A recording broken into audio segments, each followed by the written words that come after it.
Sa tahanang ito ay mayroong isang estudyante na nag-aaral na ng kolehiyo. Isa siyang katutubong mangyan at problemado siya para sa kanyang pag-aaral sa gastusin sa araw-araw. Ganon din ang kanyang ina na naghahanap buhay para sa kanya. Ulila na siya sa kanyang ama, kaya ang kanyang ina na lamang ang naghahanap buhay para sa kanilang magkakapatid. Nay, may dalang pagkain? Maroon, saging.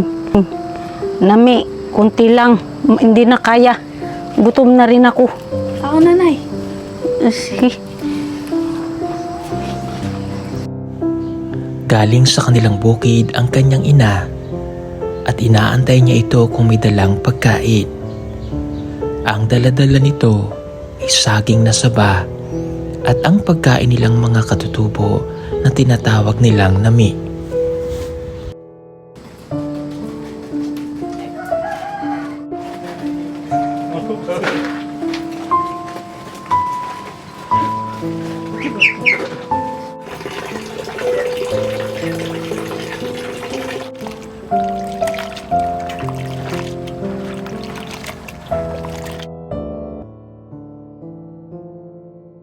Kami po minsan nag-aaral po.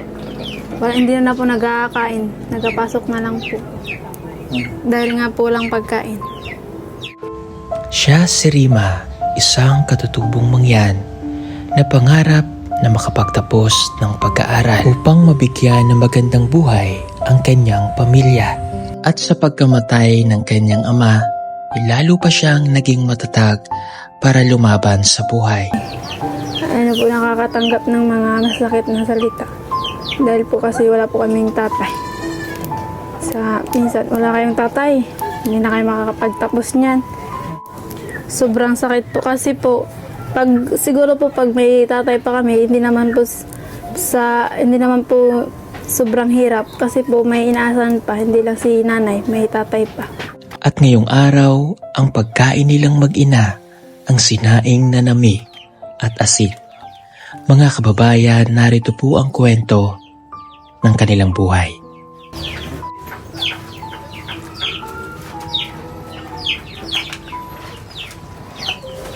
Ito.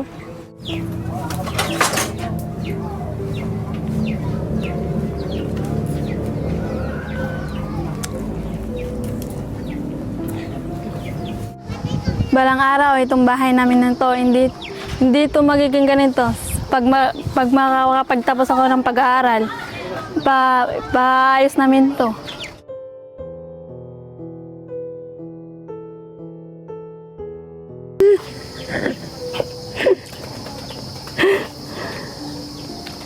Anak, hindi ko akalain na may magadating ganito sa atin.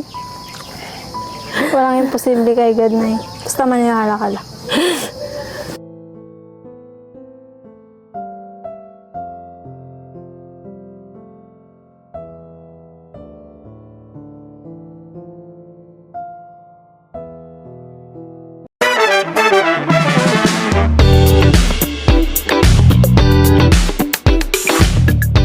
Kababayan, magandang umaga po sa inyong lahat at ngayon po ay nandito nga po ako sa Mindoro para sa panibagong misyon natin. At sa araw na ito ay meron po tayong binisita na isang katutubong mangyan. Dito po sila nakatira at nakita namin sila dito po kanina. So ngayon po nandito kami sa Sablayan, Sitio Tibag, Occidental Mindoro. Tara po. Hello. Magandang umaga. Magandang umaga din po. Hello ate. Nanay mo? Opo. Okay, pwede akong pumasok? Pwede po. Sige po. Okay. Yan. Anong pangalan mo? Rima po. Rima. Opo. Ilang taong ka na, Rima? 19 po. 19. Okay. So, ikaw ay katutubong mangyan. Opo. Ano yung tribo nyo? Di ba sa mangyan mayroong iba-ibang tribo? Anong tawag sa inyo? Alangan po. Alangan. Okay. Katulad ni Debri. Alangan. Okay. So, sabi mo 19 years old ka na. Nag-aaral ka? Opo. Ano ka na? First year po. First year. College po. Oh, college na. So, ikaw ay nag-aaral dito mismo sa Sablayan? Opo. Okay. So, may kolehiyo dito. Opo. Anong course mo? Tourism po. Oh, Maganda yan, tourism. Okay, at natutuwa ako kasi nag-aaral po siya. Kamusta ang buhay niyo dito, Rima? Medyo hindi po maganda kasi po mahirap po eh. Mahirap ang buhay. Opo. Anong trabaho ni nanay? Sa kaingin lang po. Kaingin. Opo. Okay, so kaya kanina nakita ko yung dala-dala niya. Galing siyang bundok. Ang papa? Patay na po. Wala ka ng papa. Wala na po. Ilan kayo magkakapatid? 8 po. Oh, madami. Pang ilan ka? Pang-6 po. Pang-6. Po. Yung, yung 7, asan sila? Yung 4 po, may asawa na. Yung kami 4 na babae na lang po yung wala pong asawa. So, nag-aaral din lahat? Hindi po. Hindi. Bakit hindi nag-aaral? Yung isa po may asawa na, yung isang babae po. O yung natitira? Nag-aaral pa po. Okay, nag-aaral. Okay. So, kamusta naman ang pag-aaral mo? Maayos lang po. Okay. Kanina, habang pinapakinggan ko lang kayo ng nanay mo, ang magiging baon mo pala sa school ay yung saba. Opo. Walang bigas? Wala po. Okay. So pag pumapasok ka, ang dala-dala mo yung saging. Saging lang po. Kailan ka lang nagdadala ng bigas? Pag may pag may ayuda po, yun, po kami ng kanin. Pag may ayuda. So, minsan umaasa kayo sa ayuda lang. Opo. Okay. Pera. Pag po si nanay ng mga ubi, nakapagbinta po. Oo. Meron po kaming mga 20. Yun lang po. 20 pesos? Opo. Paano mo pagkakasahan yun? Pag na po, kahit hindi ka siya, wala na po talaga makunan. Yun lang po. Pero yung tinitirahan nyo, libre to, ano? Opo. Okay. Yun po yung tulong ng gobyerno dito ng Sablayan. Meron po silang tinitirhan doon na yung lahat ng mga katutubo na nag-aaral doon sa koleyo. So, sa 20 pesos, ang hirap naman nun. So, pag nasa dorm ka, halimbawa break time, di ba nakakagutom? May libre pong mga pagkain dun. Bigas. Bigas? Pero wala po. May kanin po. Kaso wala pong mga ulam. Asin po ang ulam dun. Asin. Opo. Umaga, tanghali, gabi. Opo, asin. Asin. Yung mga kasama mo. Asin din po. Ibig sabihin halos lahat kayo doon. Opo. So, umaga hindi na nakakahiya, ano? Hindi na po. Okay. So, syempre, umaga asin, tanghali asin, gabi asin. Nakapanghina, ano? Yun nga po. Okay. Dahil nasanay ka naman na sa ganung buhay, bilang isang katutubo, sanay naman kayo din sa, minsan root crops yung kinakain ninyo. Pero, syempre, pag nag-aaral ka, kailangan talaga may laman yung, bukod sa kailangan may laman yung tiyan mo, wala talagang papasok sa utak mo pag hindi ka busog, ano? Opo. Paano mo nilalabanan yung ganitong klase ng buhay? Naniniwala po ako sa Panginoon. Nanalangin na lang po ako sa Panginoon. Doon na lang po ako umaasat sa Panginoon. Okay. Doon ka na lang umaasa. Okay, ano ba yung pangarap mo para sa pamilya mo? Yung may malaking bahay para po kami hindi na po yung maulanan pag nagatulo po kasi yung bahay namin pag nagaulan po. Nag-uulan. Okay. So, pag nakagraduate ka, ikaw ba ay aalis dito sa Mindoro o mananatili ka dito? Mag-aalis po, mag-abroad. Medyo mataas na yung pangarap mo. Very good ka doon. Okay. Si nanay, ilang taon na? 49 po. 49. Bata pa. Okay. Kamusta ang nanay mo? Kamusta si nanay? Ayos lang po. Sige. Ayan. So, ito po yung kanyang nanay. Ano pong pangalan nyo? Pangalan? Medyo mahina ang pandinig niya. Mahina ang pandinig ni nanay? Anong pangalan? Ako, Opo. Mylene. Mylene? Sarmento. Okay. Kamusta ka? Masakit ay. Masakit po. Anong sakit mo, ate? Naubo. Inuubo ka. Oo. Ang tubig na siguro. Naubo na. So, ikaw lang naghahanap buhay. Na, Okay. kahit nakahol, kahit na ako na lang. Magiyak naman sa daan. Wala nang patulog.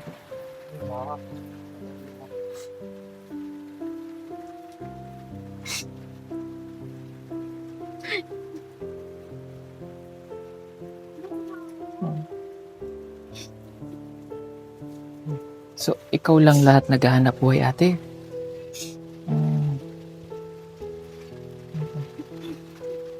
Pero Gusto ko lang ang aking anak makapagtapos kahit na paano ang aking madanang hirap. Aking kakayanin kahit may sakit, magtrabaho pa rin.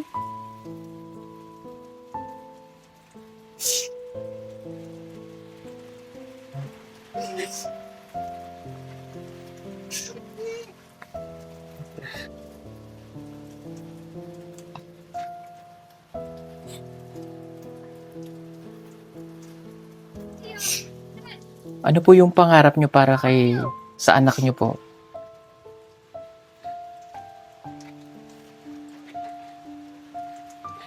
Ano pong pangarap nyo para sa kanya? Ang pangarap ko sa kanila, magkapatid, sa kanya makapagtapos para hindi naman tulad ng buhay ko ngayon na isang araw, isang bisit lang kung magkain. Halos hirap na magbili kahit tasin lang.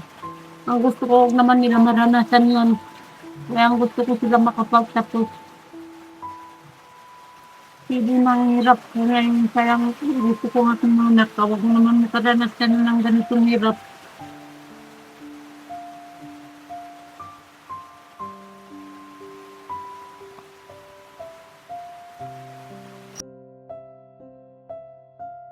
Ito po yung aming bahay. Ito lang po yung sapatos ko. Isang pares po. Tapos ito na po yung tulugan namin. Pag nandito po Sino kasama natulog dyan? Sila nanay po. Wala kang unan. Wala po. Ito lang po. Ano yung sako? Opo. Oo nga, no? Sako. Bili ka ng unan, ha? Ano naman din sa taas? Yan na po yung aming mga damitan. Dito nakalagay ang mga damit nyo. Opo. Okay. Sabi mo kanina, balang araw, hindi na ito yung magiging bahay nyo. Maganda yung pangarap mo na yun. Very good ka dun, ha? Ituloy mo lang. Ano?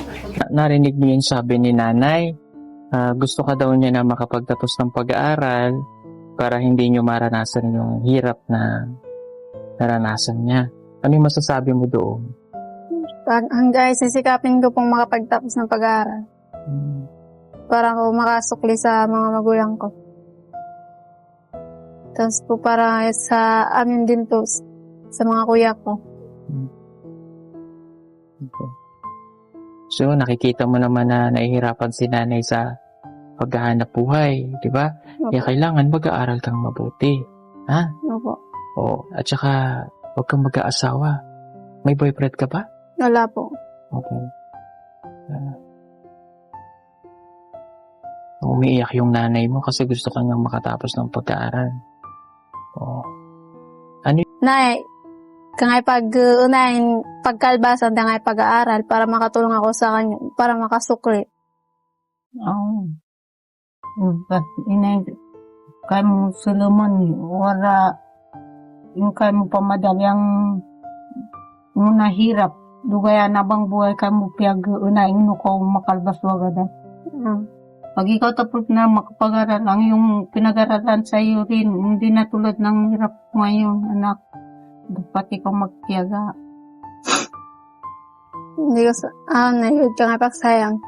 Yung mga panahon kayo mo pagsikap. Okay. So, ngayon po ba mayroon kayong pera? May pera kayo ngayon? Pera?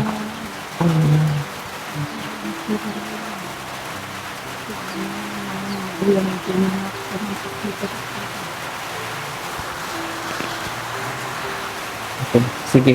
Meron akong bibigay na tulong sa inyo, ha? Sana po ay makatulong kahit pa, ha?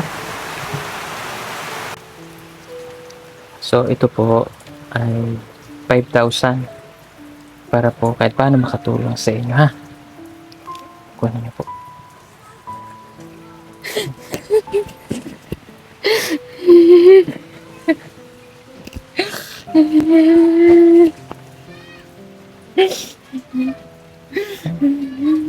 Maraming salamat po.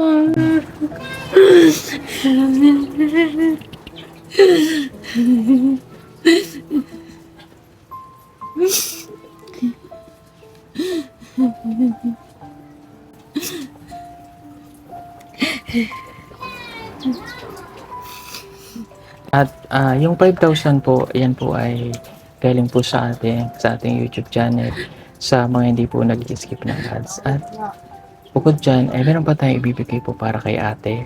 Ito po hindi na galing sa amin, kundi galing po ito kay Mama Maria Early. So, monthly po yun, nagpapadala po yan lagi sa akin. Maraming salamat. So, nagpadala po siya ng 10,000. So, hatiin lang natin para yung kalahati maibigay po natin sa iba. So, bibigyan ko pa ng another 5,000 si ate.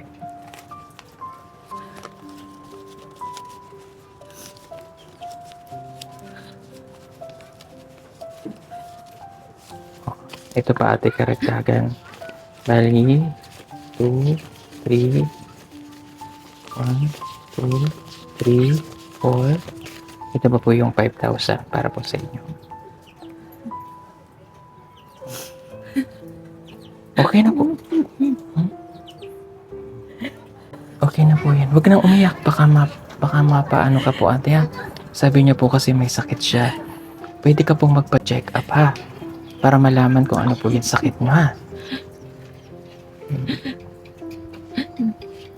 Hindi rin yung sumusuot ng ganito sa aking anak na po. Sobrang salamat ko sa inyo po.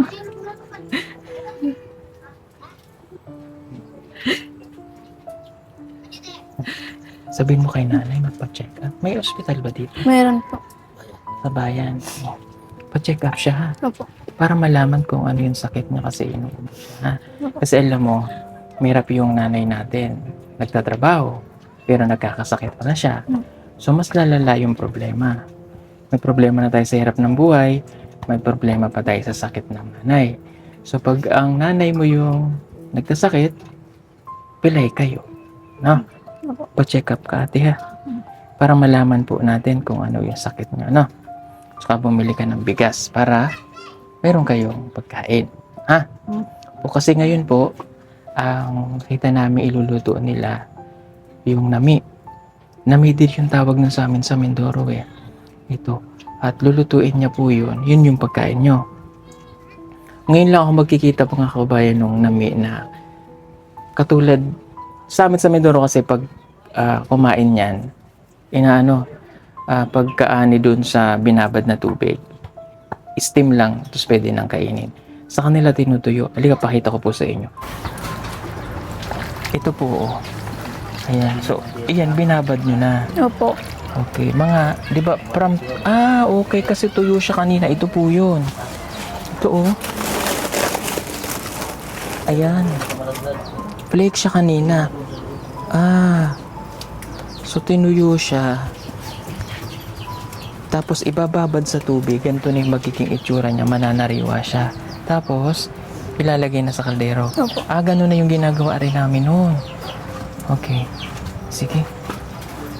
Pipigaan din. Oh.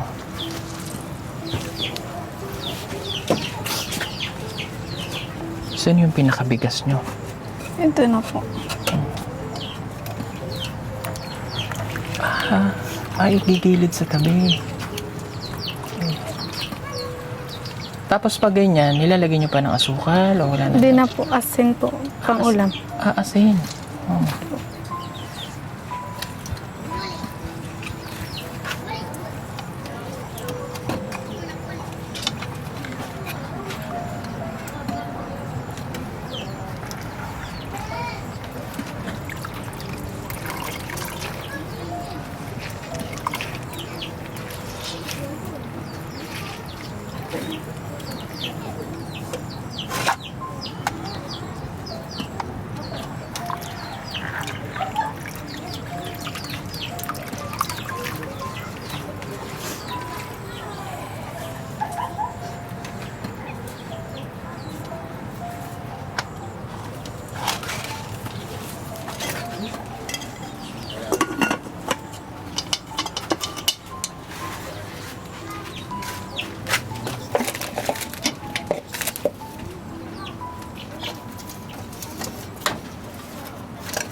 Kami po minsan nag-aaral po, hindi na po nag-aakain, nagapasok na lang po. Dahil nga po lang pagkain. Na tanghali po minsan, ito po yung yung kinakain namin. Sa paggabi po minsan, nakakatulog po kami na walang kinain. Tapos pag lang po, kasi po may feeding dun sa school, dun na lang po kami umaasa sa feeding po. Tapos nung high school po ako, malayo din po yung school sa amin. Nagalakad po minsan kami paghapon po. Sa 20 lang po yung baon namin sa papuntang school po. Tapos wala pa po yung ulam, wala pong ulam. Asin. Minsan saging ang baon namin po sa school. So paghapon po nagalakad po kami pa uwi dito. Minsan po pag may nagpapasakay po sa amin, mga motor, mga kakilala po namin, nagasakay na po kami. Kasi po baka po kami dyan sa patrek na nakakatakot po. Tapos minsan po kami nakakatanggap ng mga masakit na salita. Dahil po kasi wala po kaming tatay. Minsan wala kayong tatay, hindi na kayo makakapagtapos niyan. Dahil hirap na kayo. Yung nanay nyo may sakitin. Tapos kayo wala. Hindi kayo makakapagtapos. Kayo mga magkakapatid. Sabi namin, okay lang. Ito ay paninindigan namin to.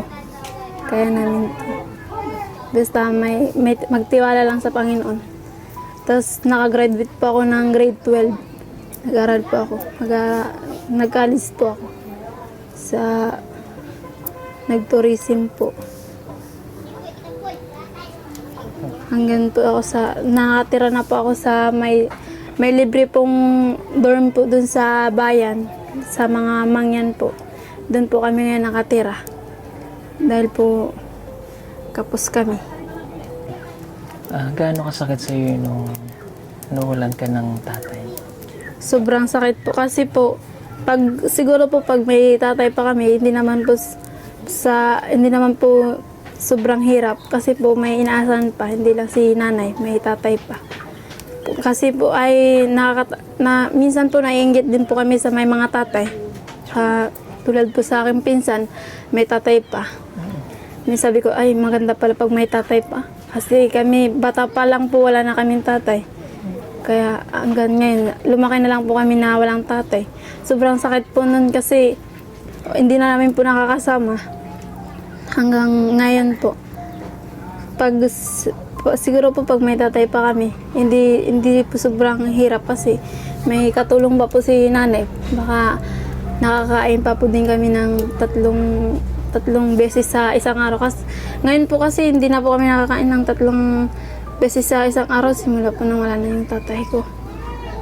Isang araw, isang beses lang. Kasi nga po walang katulong si nanay. Ubi lang po yung pagkain. Minsan. Wala po ako sa Panginoon. Doon po ako nagtitiwala. Tapos sa pamilya ko po, sa ate ko, na sabi niya, mag-aral.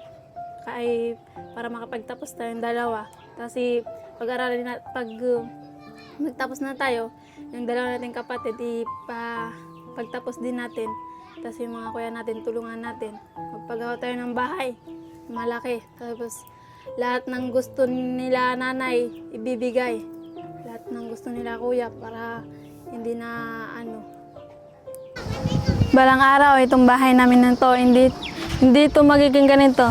Pag makakapagtapos ako ng pag-aaral, paayos namin to. Malaking bahay.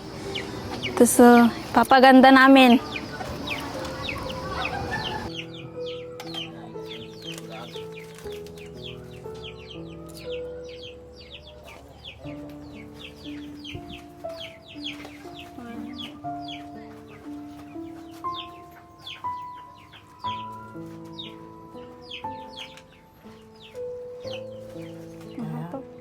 Kasi pag-aral sa naman.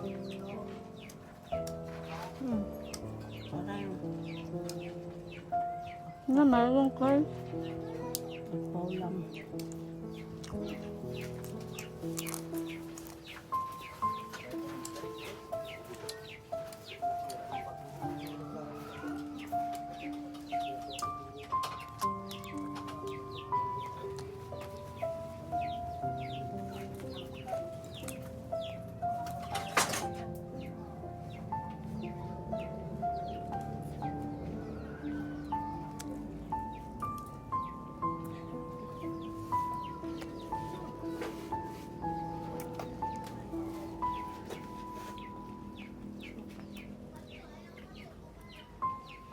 So, ito ngayon mga kababayan, kung sa Mindanao, ang pagkain natin karaniwan doon kamote, although may ganun din sila dito. Mayroon din sila doon, alam ko mayroon din silang nami. Nagaganyan din sila, iba yung tawag nila, pero bihira na lang nilang makuha yan. Alam ni Nanay Lorna yan. Ito, alam ko to na pagkain kasi ito'y ginagawang merienda po sa amin. So, anong lasa niya? Matabang. Opo. O, kasi sa amin po, ang ginagawa dyan, nilalagyan po ng niyog yung buko na medyo papunta na siya dun sa magulang. So, nilalagyan namin yan ng niyog tas konting asukal. Na-try niyo po ba nilagyan ng asukal? Hindi po. Oh, may asukal ba kayo? Wala po. Ah, wala. Okay, sige. Yan kasi sa amin, ganun ang ginagawa namin. So, okay lang ba sa inyo? Tikman ko. Tikman nyo. Halika, dito po sa pahingi po kami ha. Titikman natin ang kanilang pagkain. Ayan, hindi ito nakakahilo kasi ito ay na-process na. Kung nakakahilo to, dapat nahilo na sila, no? Ang tawag nito sa amin ay nami. So ito, Parang kamuti ano to? hindi, nakakain naman ako nito sa amin, pero yung nilikid kasi tawag. Hindi, ganyan daw, ganyan. O ito nga yung nami. Namit na. Hindi siguro itong gawing price. Hmm? Price. Parang ganun, pwedeng fry siguro. O kaya, ano, crispy, no? Masarap na. Pag ano, magpapagawa ako ng ganito, papatikimin ko sa inyo. Masarap po ito talaga. Uy, may pipino. Salamat. Ituturo ko sa inyo para mas masarap. Yung ginagawa namin dito sa taga Mindoro din ako sa Lubang. Oh, siguro yung mga nagturo din ito na kumain yan doon sa amin ay mga mangyan nung unang panahon na dumadalaw doon. Pero hindi ko lang sure kung ganun nga. Sa amin, di ba hindi siya biniklad, hindi siya tinuyo. Yung sariwa pa, yung pagkababad sa tubig, tas kukunin, di ba? Tas mas masarap yun, di ba? Kulay dilaw pa yun pag niluto, di ba? Tas mabango. Lalagyan nyo yan ng coconut flakes, yung kinayod na nyo. Tapos lagyan nyo ng konting asin tsaka asukal. Perfect, at sarap nun. Oh, masarap po ito mga kababayan. Ito talaga yung hinahanap na namin. Nami. Nami din tawag dito, no? Opo. Sa iba, Bicol Namo. Oo, ayun. Masarap po ito. Ito yung silbing naming merienda, pero bihira na lang din yung gumagawa po nito sa amin. Sobrang bihira na lang. So ngayon, hopefully ngayong September, may gumawa. Panawagan ko sa mga taga sa amin. Pabili. Ayan. Maraming salamat po sa nagtulong sa Tulong na. may pang Maraming salamat po. may pang bili na po kami ng bigas. May pang gamot na rin po kay nanay. Tapos may pambaon na rin po ako sa school. Maraming salamat po ulit.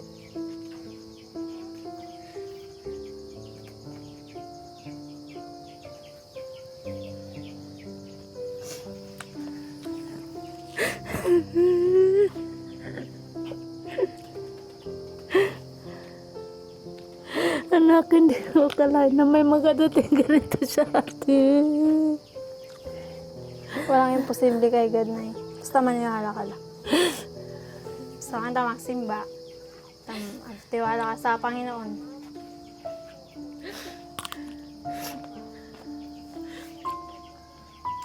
Sige po mga kababayan, marami pong salamat sa inyong lahat.